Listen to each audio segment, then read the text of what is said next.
संघर्ष fast news सदैव आपल्या सेवेत. उपस्थित सर्व पत्रकार,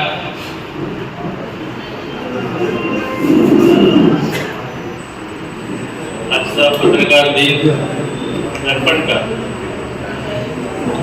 खरं म्हणजे पत्रकारितेमध्ये दर्पण असावं, आरशासारखी ती स्वच्छ असावी.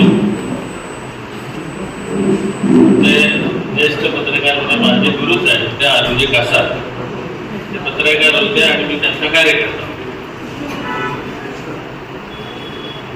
पण आता आरसा वगैरे काही असल्याची गरज नाही. आमचे इरकत साहेब दिले, फार छान वाक्य आहे ते. राजकारणावर नाही, पत्रकारितेवर बोलतो ना ते. महाभारत का युद्ध यूं ही नहीं हुआ था. महाभारत का युद्ध यूं ही नहीं हुआ था. कुछ अंधे थे, कुछ बंधे थे.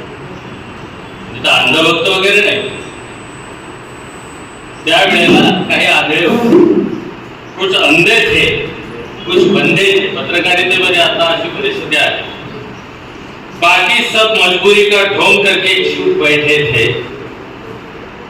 बाकी सब मजबूरी का ढोंग करके चुप बैठे थे. और वही चुप्पी सबके लिए पतन की असली वजह बनी. गप्पा बसणं हे सगळ्यात घातक आहे आणि पत्रकारिता आज गप्पा आहे. थोड्या फार अंशी काही लोक बोलतायत आणि जे बोलतायत ते सॅल्यूट करण्याच्या लायकीचे आहे. शहापूर तालुक्यातला पत्रकार त्या अर्थानं सगळ्यात चांगला पत्रकार आहे असं मला वाटतं. तो अजूनही कुणाच्याही प्रवाहात सामील झाला नाही. त्याचा संपादक काय म्हणतो त्याच्यापेक्षा तो काय म्हणतो हे आजच्या घडीला फार महत्वाचं आहे. साहेब, सगळ्याच यंत्रणा आज बर्बाद होत असताना, लोकशाहीचा खुलेआम वस्त्रहरण होत असताना, राजकीय व्यवस्था बर्बाद होत असताना पत्रकार बोलतच नाही. वर्षाला बोलला बघत नाही. आज 66 लोक बिनविरोध होत आहेत. साला एक ग्रामपंचायत कॉलेजचं इलेक्शन होत नाही. पोलीस यंत्रणेपासून न्यायालयीन यंत्रणेपर्यंत सगळ्या यंत्रणा ज्या वेळेला अशा पद्धतीनं घाण पडल्या, त्यावेळेला पत्रकाराची एक लेखणी आजही उठून दिसते. हेच मी तुमचं काम आहे सॅल्यूट करण्याचं. साहेब, निवडणुका होतच नाही म्हणजे मत चोरच होते. काल परवापर्यंत राहुल गांधी एक बोलतो पण लीड कोणते हो.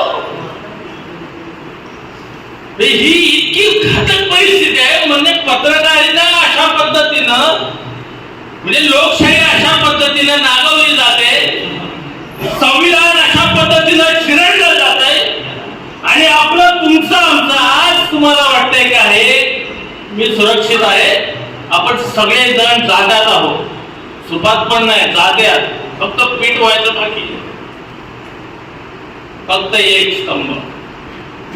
आज पत्रकारांना त्या अर्थानं जगण्याची ताकद देण्याची गरज आहे. पत्रकार लिहितो त्यावेळेला तो रस्त्यावर चिरडला जातो.